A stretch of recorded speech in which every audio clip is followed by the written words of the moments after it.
There are a number of factors that go into whether or not your house might be a good candidate for projection mapping. One is the color or how light your house is. So our house is best case scenario, very light colored on the stucco and on the brick, even on the shingles. So in terms of lightness and color, this light grayer is probably best case scenario. The darker you go on your house, then the brighter you're going to have the projector, or you're going to have to get the projector closer in order to get brightness. And technically, just about any house will do if you get a big enough and bright enough projector. It just may be more cost prohibitive if you have a dark colored house. So lightness and color is the first. Next consideration is how big your house is. This is a very average size house, so I'm able to cover the entire house with just one projector with this Optima. It's a 4,000 lumen and a 1080p. If you have a bigger house, or maybe it's a darker one that necessitates having the projector closer, then you might have to have two projectors to get the coverage. So that's a second consideration. A third is textures. That's also something that's pretty ideal on my house. Is I've got flat texture. I've got the stucco and the brick, but it's pretty flat. I don't have any strange textures. I don't have brick that's going to break up the image. It's all pretty flat and smooth. And so this is an ideal house for it. Little did I know I had such a perfect house for this when I bought it over a decade ago. Fourth consideration, how far away from the projector you can, or how far from the house you can get.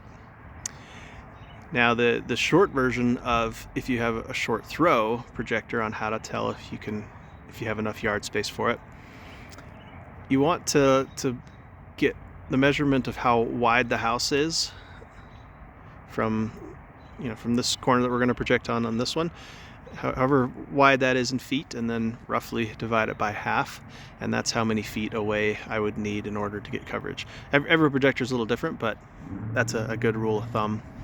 And so this is about how far away we are from the house. This is my projector box here, and so that's, I don't know, maybe 20-25 feet away is all. So I'd have to have enough yard space where I can get far enough back to actually cover the house.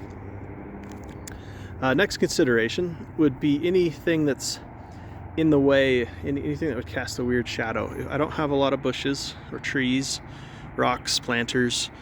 There's very few, there really isn't anything that's going to obstruct the view. Now if I tried to project from over here, then obviously my tree would be in the way. That doesn't mean you can't projection map. It's just something that you're going to have to deal with, because anything that's between you and the house is going to cast a shadow, and a shadow is going to be a dead spot where you can't map anything to it. If it's Halloween, you could get creative. You could do something with that dark spot, black mold or a crack or something like that, but maybe Christmas wouldn't be so easy. So you want to see if there's anything that's going to obstruct the beam and might cast a shadow. Now the last consideration would be positioning. So once you know you can get far enough back and you've got it, you don't have any obstructions and all that, then you want to be able to be somewhere where you can get the coverage that you want to.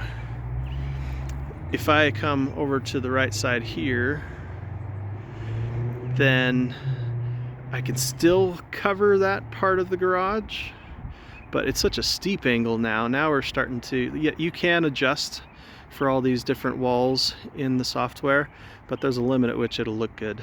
And the farther I get at this angle, then the less realistic it's going to be that I'll be able to put anything on that surface. So I'm going to want to find kind of that sweet spot where I can get pretty even coverage on all these main walls at least.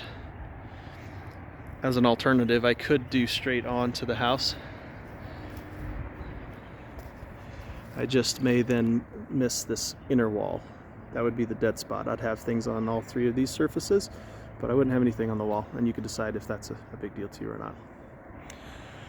So obviously projection mapping is complicated, a lot of variables. Those are some of the main considerations that you have. And as I usually say when people ask me what projector to get, I say get around a 4,000 lumen at least and a 1080p, but the brighter your budget will allow. The highest resolution your budget will allow is going to make all the difference on your house. So get as much as you can get for your budget. I would say at least 4,000 lumens and a 1080p. Now, if you have a house that is not ideal, you've gone through all these considerations and you're like, oh man, I don't know if I could make this work. You don't have to be discouraged. You don't have to do an entire house. It took me many, many years of doing projection decorating before I took the plunge to get a big enough projector for this. You can start small. Even just doing something in your windows with cool Atmos effects videos is great. Neighbors will love it. I'll include a link to Atmos effects. You could do something just on the garage. These are things that you could do with a much cheaper projector, and it doesn't have as many of the complexities that we'd have as when you're trying to do the entire house.